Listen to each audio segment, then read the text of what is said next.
On est reparti dans les querelles de couple. On s'en sort pas, hein. À nouveau, Dieu qui s'engueule, excusez-moi du terme, mais ça montre bien la vivacité de ce que vous allez entendre, avec son peuple.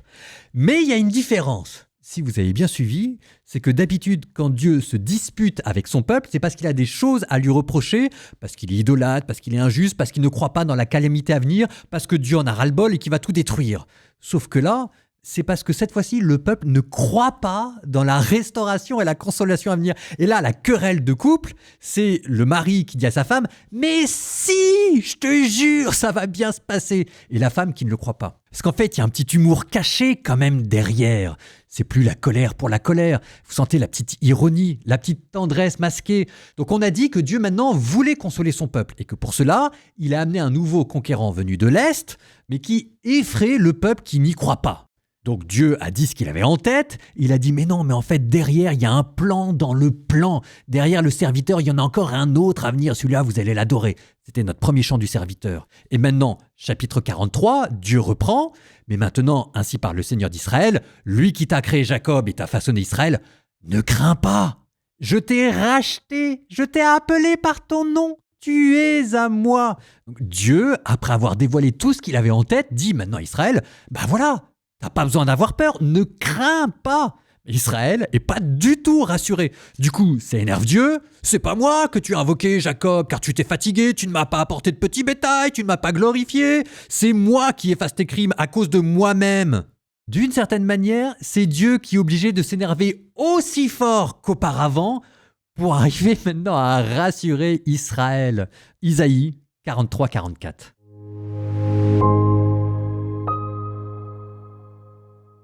Mais maintenant, ainsi parle le Seigneur. Lui qui te crée, Jacob, et t'a façonné, Israël. Ne crains pas, car je t'ai racheté. Je t'ai appelé par ton nom. Tu es à moi. Quand tu traverseras les eaux, je serai avec toi, et les fleuves ne te submergeront pas. Quand tu marcheras au milieu du feu, tu ne te brûleras pas, et la flamme ne te consumera pas, car je suis le Seigneur, ton Dieu, le Saint d'Israël, ton Sauveur. Pour payer ta rançon, j'ai donné l'Égypte en échange de toi, l'Éthiopie et Séba, parce que tu as du prix à mes yeux, que tu as de la valeur et que je t'aime. Je donne des humains en échange de toi, des peuples en échange de ta vie. Ne crains pas, car je suis avec toi. Je ferai revenir ta descendance de l'Orient, de l'Occident je te rassemblerai. Je dirai au nord, donne, et au midi, ne retiens pas. Fais revenir mes fils du pays lointain, mes filles des extrémités de la terre, tous ceux qui se réclament de mon nom, ceux que j'ai créés, façonnés pour ma gloire, ceux que j'ai faits.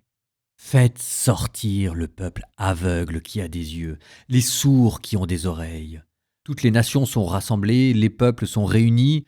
Qui parmi eux peut annoncer cela et nous rappeler les événements du passé ? Qu'ils produisent leurs témoins pour se justifier, qu'on les entende et qu'on puisse dire « C'est vrai, vous êtes mes témoins, oracle du Seigneur. Vous êtes mon serviteur, celui que j'ai choisi, pour que vous sachiez, que vous croyez en moi et compreniez que moi, je suis. Avant moi, aucun Dieu n'a été façonné et après moi, il n'y en aura pas. C'est moi, oui, c'est moi qui suis le Seigneur.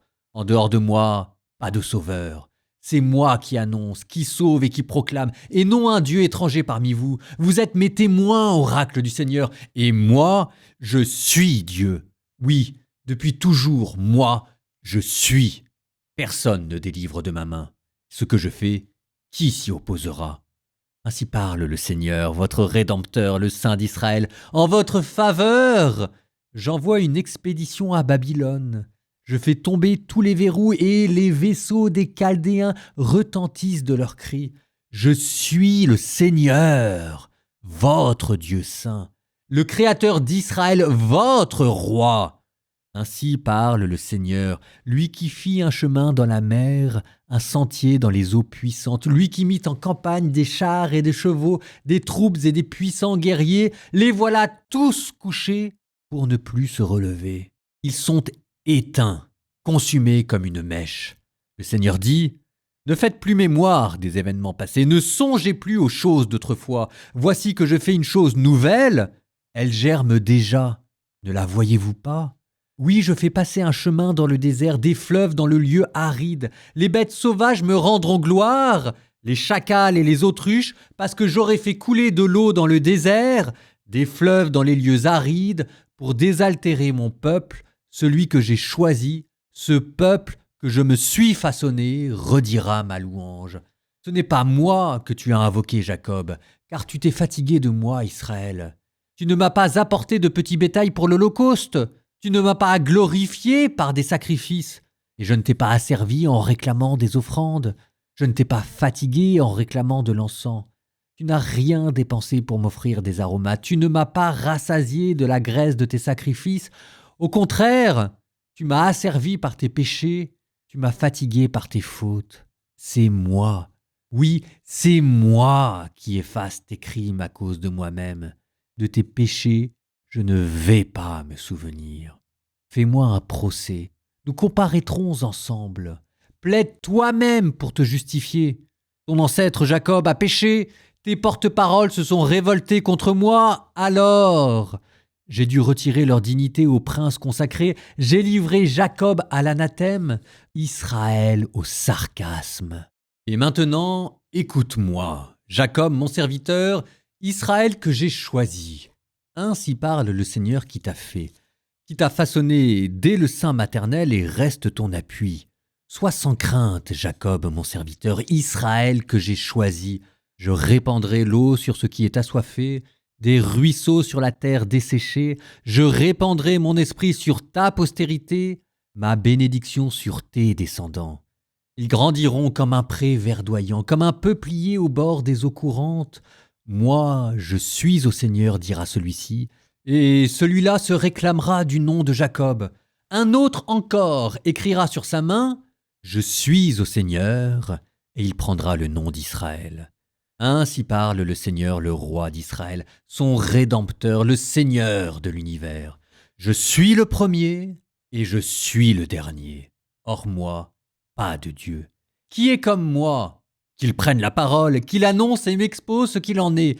Qui d'avance a fait entendre les choses à venir, que l'on nous prédise ce qui doit arriver? Ne tremblez pas, ne craignez pas. Depuis longtemps ne t'ai-je pas fait entendre? Ne te l'ai-je pas annoncé? Vous êtes mes témoins.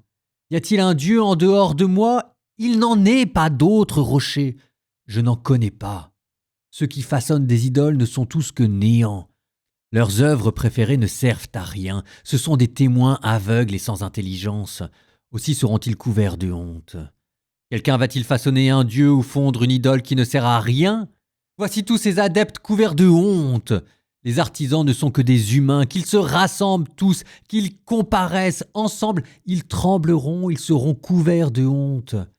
Le forgeron fabrique un ciseau sur les braises et le façonne à coups de marteau. Il le fabrique à la force du bras. Puis il a faim, le voilà sans force. Il ne boit pas d'eau, il est épuisé. Le menuisier prend des mesures, il esquisse une idole à la craie.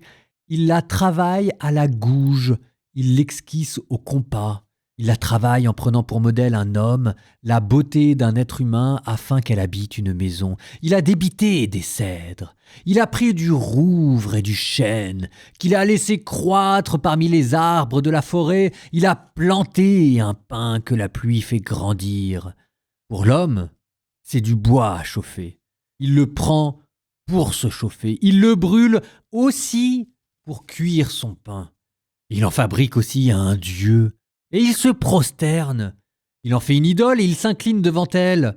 Il en brûle la moitié au feu. Avec cette moitié, il fait rôtir la viande, la mange et se rassasie. Il se chauffe aussi et dit « Ah, je me chauffe et je vois la flamme !» Et avec le reste, il fait un dieu, son idole.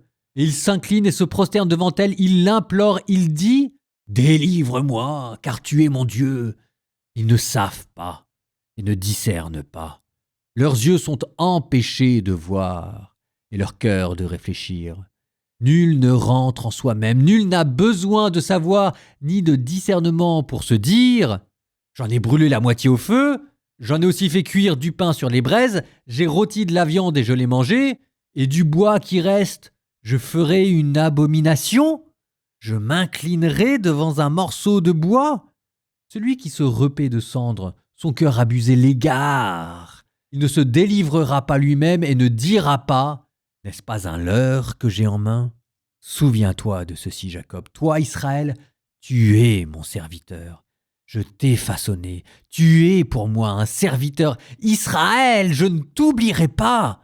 J'efface tes révoltes comme des nuages, tes péchés comme des nuées. Reviens à moi, car je t'ai racheté. Cieux, criez de joie pour l'action du Seigneur. Acclamez profondeur de la terre. Montagnes, éclatez en cris de joie. Vous, forêts et tous les arbres. Car le Seigneur a racheté Jacob. En Israël, il a manifesté sa splendeur.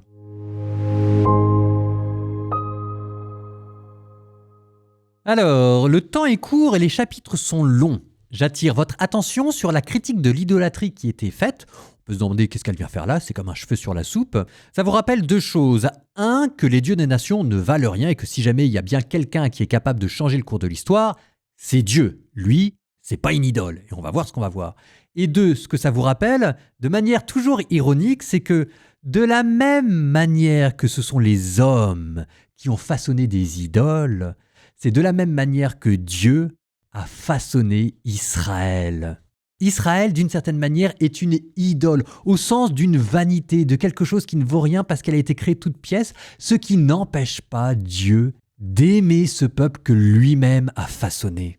C'est étonnant comme manière de dépeindre l'amour divin, Dieu qui idolâtre son peuple. De la même manière que l'amour des hommes pour des idoles qu'ils ont créées est déraisonnable, de la même manière, l'amour que Dieu a pour le peuple qu'il a créé est déraisonnable à la folie. Il est temps de nous mettre à prier. Au nom du Père et du Fils et du Saint-Esprit, Amen. Seigneur, c'est toi le potier et c'est moi le vase. C'est toi le créateur, c'est moi la créature. C'est toi la main et c'est moi qui suis dans ta main. Seigneur, tu as jeté les yeux sur moi. Tu me scrutes, tu me vois, tu me connais. Fais de moi ce qu'il te plaira. Je suis ton œuvre, ta créature, et c'est à toi que j'appartiens. C'est toi mon Dieu, et c'est moi ton serviteur.